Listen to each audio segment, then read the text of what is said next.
What's up, guys? Big Luke here, man of the free, freedom of mind, money, and media, with another episode for you today. But today it's going to be a little different, guys. Today, this show is going to be dedicated, okay? And in the interest of privacy and respect to my fellow man, I'm not going to say who, but let's just say this person knows who they are, okay?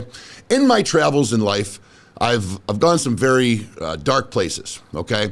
I've gotten in some big trouble. I've been to prison, been to county jail. I've slept under bridges. I've hidden in furnace closets of small motels when I found a door open because it was warm and I was cold. I've been to some rough spots, guys.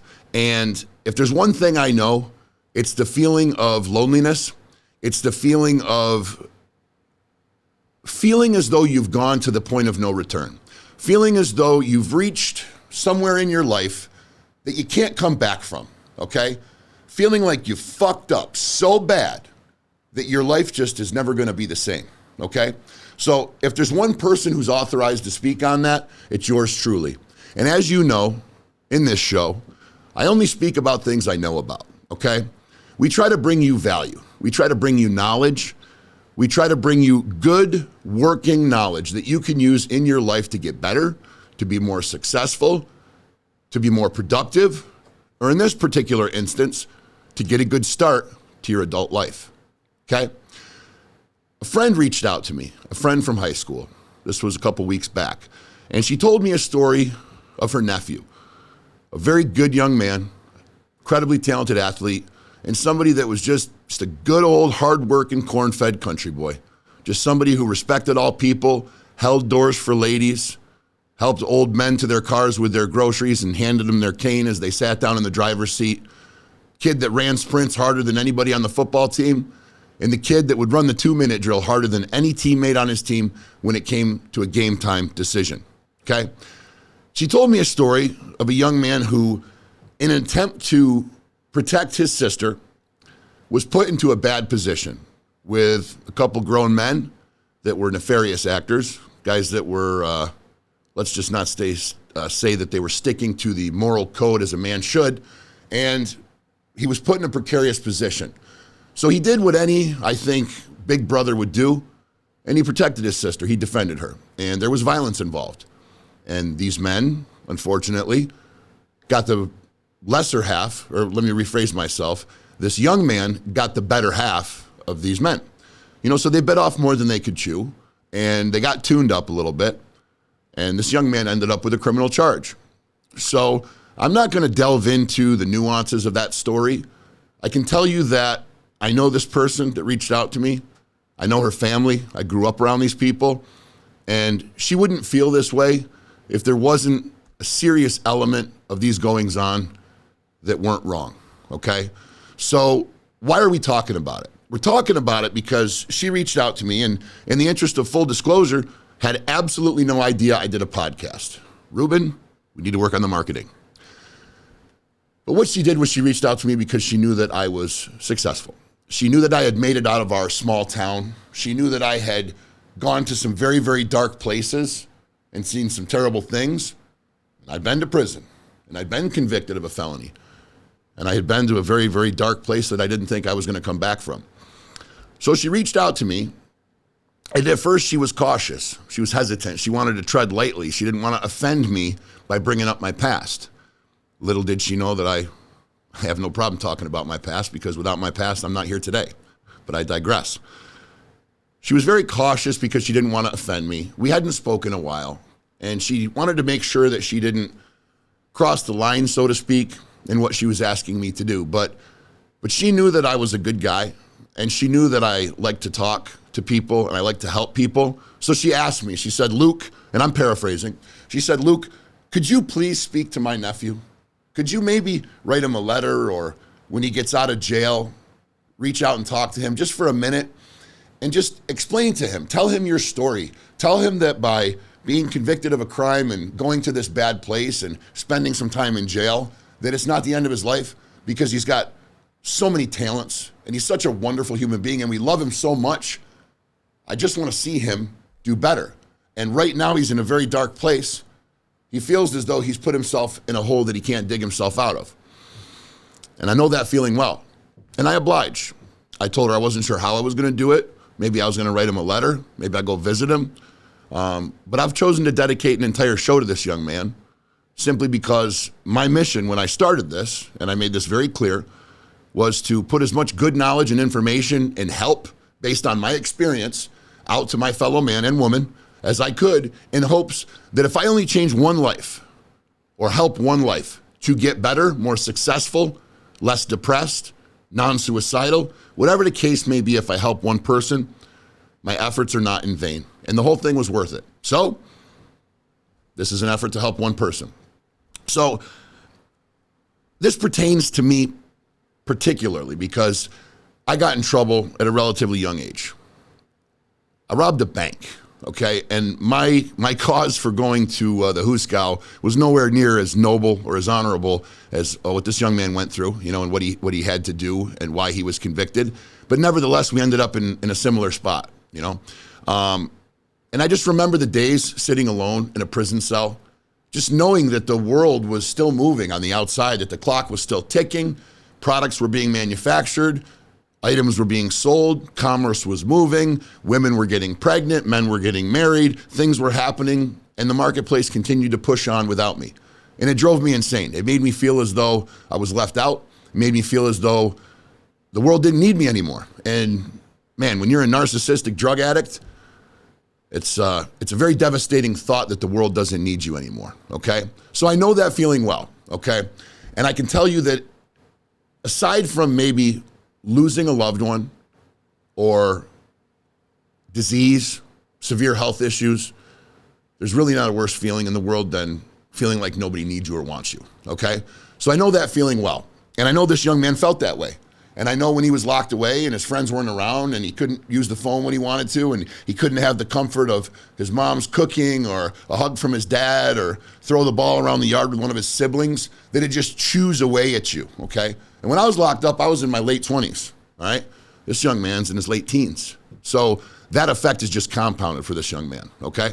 So what are we here to do? We're here to explain that fucking up ain't the end of the world, man. And I know it seems like, easy for you to say, bro. Easy for you to put it so lightly. You don't understand. Oh, but I do, okay? And I know exactly what you're feeling right now, boss. I do. I know it well. But here's the thing, okay? You've gone to a very bad place. You've gone to a place that very few people go, all right? And there's two things that you can choose to do. We film live, and I'm thirsty. There's two things you can choose to do after you fuck up. You can choose to sit in the corner of your room and whine and play Fortnite and smoke joints and bitch about the world and how cruel people are and that judge was a prick and those guys deserved it and that fucking jury was against me. The DA wrote a plea deal that was bullshit. I got fucked. But that ain't gonna change what's already happened, brother. It's done and over with. Society has forgot about that, okay? The question is, did society forget about you? You're in control of that. You're the one that decides if you move on from here as a man who puffs his chest and gets in the gym and gets his body right so then his mind can get right and becomes productive and humbles himself. Yes, humbles himself. Humility is a trait of great men, okay?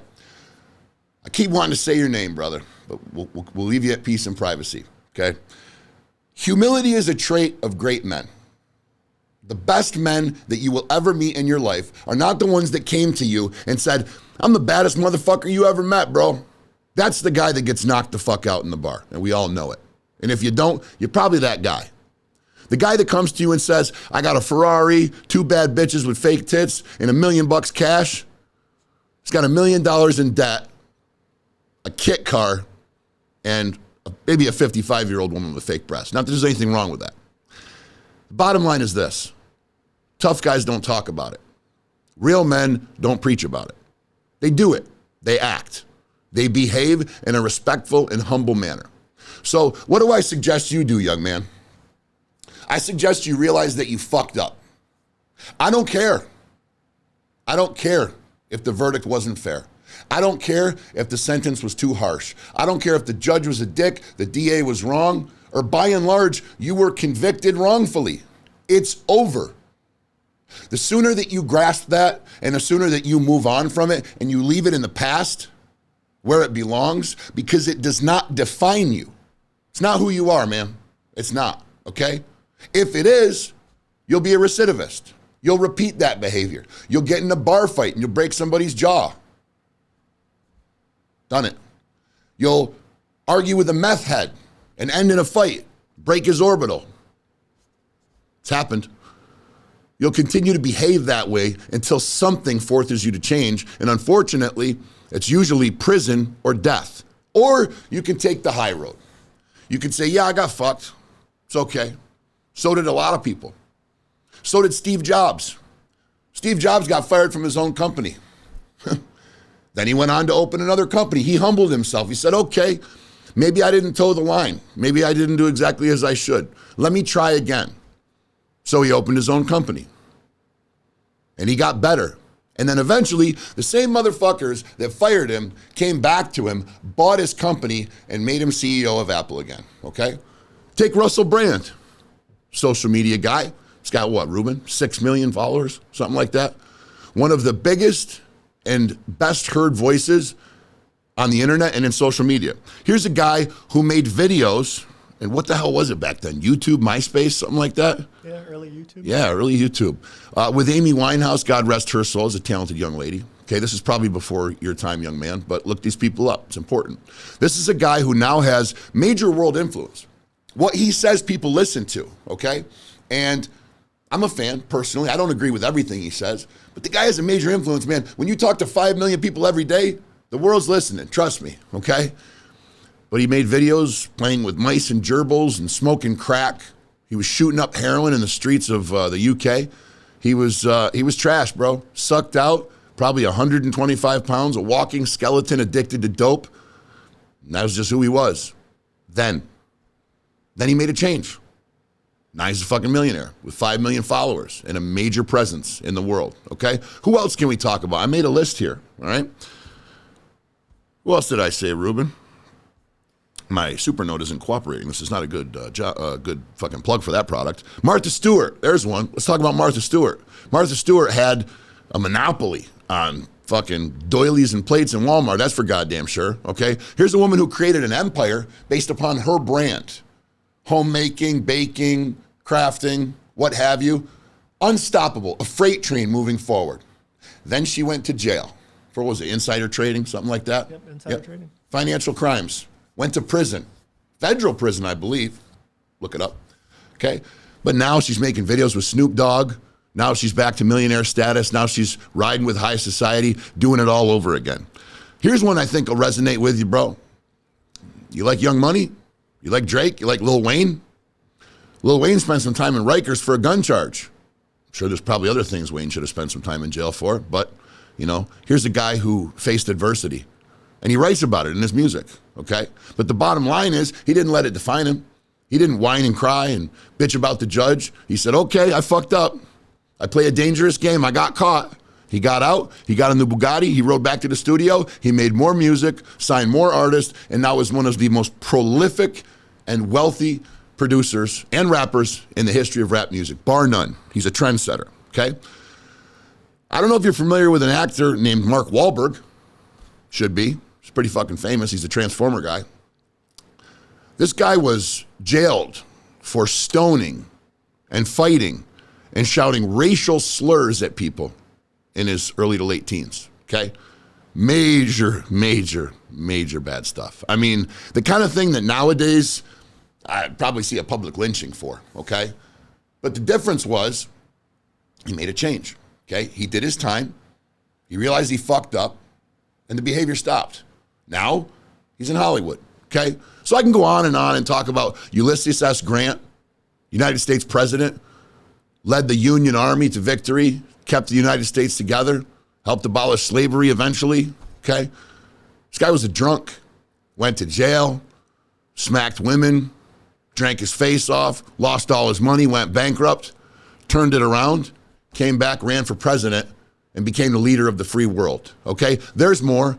Matthew McConaughey, Charlie Sheen, Tim Allen. I mean, I could go on, guys. There's just a whole. How about Big Luke, the man of the free?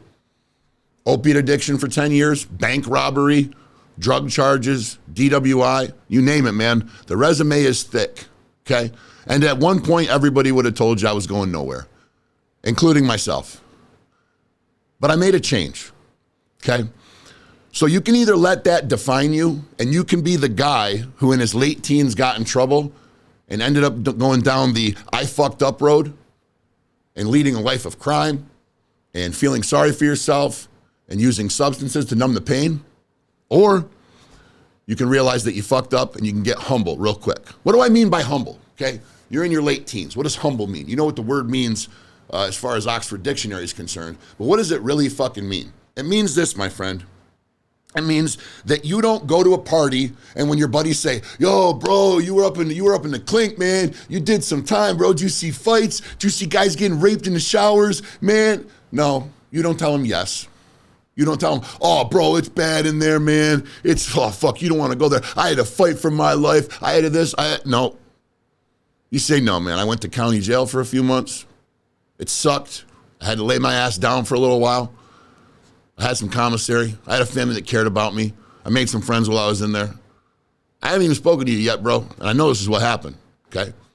Because based on how people speak of you, how the people that love you speak about you, I already know what kind of guy you are. And I know how guys like that move in prison.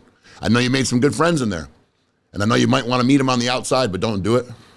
Don't do it, man. Statistics are against that. You see them, nod, shake their hands. You catch them at the park, play a pickup game with them, but don't continue to associate yourself with them. Not because they're bad people, not because it can't work, but because statistically, two guys getting out of the clink, one of them is going to be recidivist. One of them is going back, okay? And that ain't going to be you, all right? So what do we do from here? How do we stay humble? You don't talk about your badass tales from jail. You leave it the fuck behind you, okay? When guys say to you, oh man, you tuned up a couple grown-ass men, you must be a bad motherfucker, bro. You want to go to the bar with us because, if there's any trouble, we want you with us to throw it down. You say, nah, bro. That behavior got me landed in jail. I didn't get to get laid for several months. I didn't get to see my family. I realized that once you're in, you might never come out because you can go in with 3 to 4 months. Then somebody tries to cut you in the shower. You wrestle the shank away from them. You get them a little bit, try to get them off you. Next thing you know, they bleed out. You got them in just the right spot, and you're doing life for murder upstate, okay? It can happen. It happens every single day. And, brother, that's just not where the fuck you want to be, okay? So what are the steps moving forward? What do we do now? Humble is one of them. We stay humble, okay? You make a plan, my friend, okay? You get back in the workforce. You get you a 9 to 5, something that pays you a living wage, something that allows you to save some money, but more importantly, gets you exposure. Because here's what people are going to see, man. People are going to see this guy got out. He went back to work. He started breaking his balls. He didn't get narcissistic. He didn't choose to bullshit and talk about what just happened. He didn't choose to be tough. He chose to be a man. Most people align those two things, okay? Society's idea of tough and the average asshole's idea of tough are very different than what tough actually is. Tough comes from in here. Tough comes from up here. Tough doesn't come from here, okay? It simply doesn't. These don't solve anything. You're talking to a big son of a bitch, okay? I've attempted to solve many a problem with knuckle and glove. Never did it end well. Okay? Your words from your heart will solve any problem you're ever in. And if they don't, the problem wasn't solvable. I promise you that. Okay? So stay humble, get you a job. Earn a living wage, start doing something that's honorable, like working at a store, scrubbing cars. I don't care if you're working at a gas station, man. This is not the time of your life where you're trying to brag and be designer. This is the time in your life when you're proving to society that you deserve to be on the streets. More importantly, that you've paid your debt, okay? You did that time. Now you get the luxury of being the guy that's paid his debt to society. He's put it behind him. He remains humble, and now he's pushing forward, okay? Most importantly, young man, you wear what has happened to you as a badge of honor. Why do I say that? Because you should be proud of getting in a fight, smacking some people around. No. Because you've done something that a lot of people can't do. When asked, the majority of population, when asked if they could survive prison, jail, incarceration with criminals, they'd tell you they would rather die. They would rather die or get shipped off to a foreign desert somewhere with no water than do time. And you did it. You got it done. So you've done something. Now let's unpack that. This thing that you think is so bad, this situation that you've gone through that's so terrible and nefarious is actually your biggest badge of honor right now, because you've done something that your fellow man most likely cannot do. So you remain humble, you don't brag about it, you keep it in here. You wear it as a badge of honor, you hold it close to your chest. And when a shitty situation happens, you snap and you go, you know what? I know how that can end up. I don't want to be on the other side of the wall. So I'm going to stay my ass right out here and I'm going to walk the fuck away from that situation, okay? You see somebody that's in jail. You see a woman who's got a husband in jail. You remember, I know what it's like. I know what it's like going through that. Maybe I'm not going to cast my gaze in that direction. Maybe I'm just going to keep to myself and keep it moving, okay? But more importantly, you realize that after you fuck up, there's redemption, because you're back out here now, bro. The world is your fucking oyster, okay? I'm going to explain something to you, and then I'm going to put this thing to bed. I own 3 car dealerships. I'm in the process of opening my 4th. I employ a lot of people. Their income and their survival is incumbent upon me, okay? That means there is a large group of people that put their faith and their family's well-being and nourishment in the hands of a felon, in the hands of somebody that did years, not months, in the hands of somebody that robbed a bank, drove drunk, assaulted people, not tuned up a couple guys because they were picking on his sister, okay? I'm a criminal. I'm a felon. I'm also a millionaire. Now, I don't say that to brag. I say that so you understand what's possible, okay? And every day of my life, I practice the behaviors that I've spoken to you about here in this show today. I remain humble. I remain very humble. I make sure that I never forget what I went through or where it led me. That's why I stay sober. I wear it as a badge of honor. Because like when your aunt called me or messaged me and said, hey man, I hope I'm not crossing a line here. I know you might not want to talk about this, but I know what you've been through and I know where you are now and I think you could provide some value to my nephew. I said, hey, man, bust it open. Talk about it. It's okay. I'm proud of it because I came back from it. I got better from it. I beat it. The drug addiction, the criminal behavior, the jail time, beat all of it.